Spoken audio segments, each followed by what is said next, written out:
Hello everyone, आं संगीता जों दिनै थांगासिनो दं आदाबारियाव थानाय माने गुवाहाटीनि आदाबारियाव थानाय रयेल एनफिल्डनि सार्भिस सेन्टाराव मानोना जोंहानि बाइकखौ दिनै सार्भिसिं खालामनो नांगौ जादों।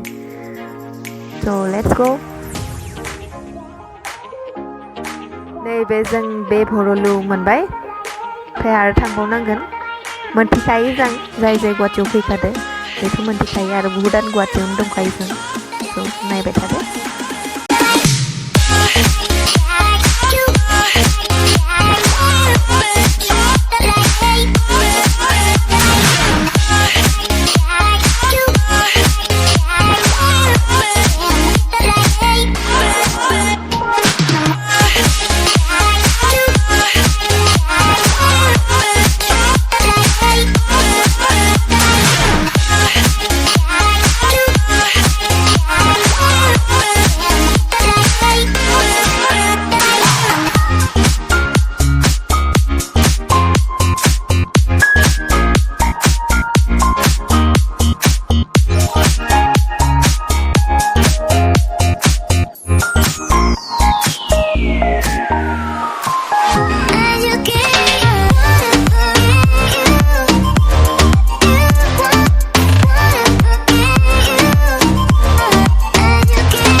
जों बारबोबाय आदाबारि बास स्टेन्डखौ ओमफ्राय नैबे जोंहा मोनबाय रयेल एनफिल्डनि सार्भिस सेन्टार।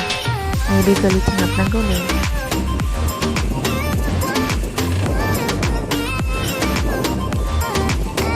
आरो बेनो जाबाय रयेल एनफिल्डनि सार्भिस सेन्टार आदाबारियाव थानाया। नैबे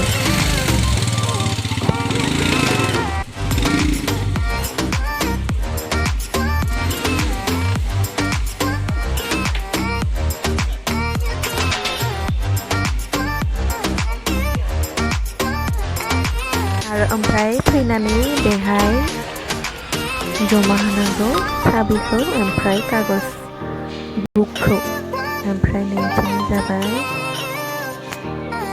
वेटिं लाउन्ज, बेयाव वेटिं रुम, बेयाव नुनो हागोन जिरायनो हागोन, हेलमेट माबा माबि दोननो हागोन निजेनि रिक्सायाव आरो।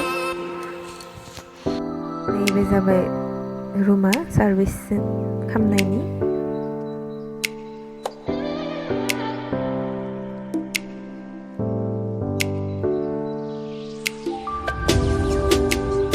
रुमावनो जिरायनानै सार्भिसिं खालामनायखौ मा खालामदो बेनिफ्रायनो नुहुरजोबखायो।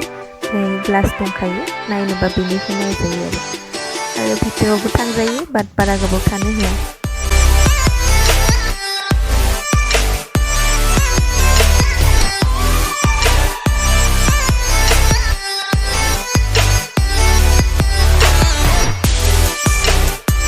बेहाय निउस पेपारबो दं, जुदि नेनानै जुदि बर जायो बेफोरखौनो फरायनो नायनो हागोन। आरो बिथिं टयलेट दं, माबा दं आरो ड्रिंकिं वाटार आरो टिभिबो दं बाट टिभिया अन खालायाखै आरो अन खालायबाबो रिसार्च गैया जों बेखायनो माबायाखै।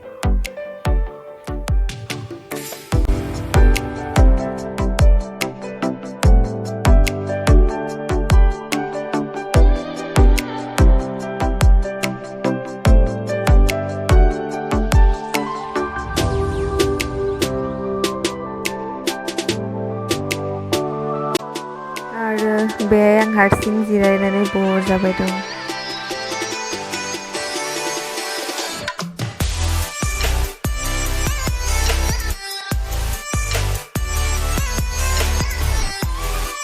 नेनायावनो मोनालायलांबाय आरो आंनि बे कफि फैबाय ओमफ्राय जोंना जाबाय जों थांसै नै बाहेराव खोमसि जाथारबाय ओमफ्राय जों फैबाय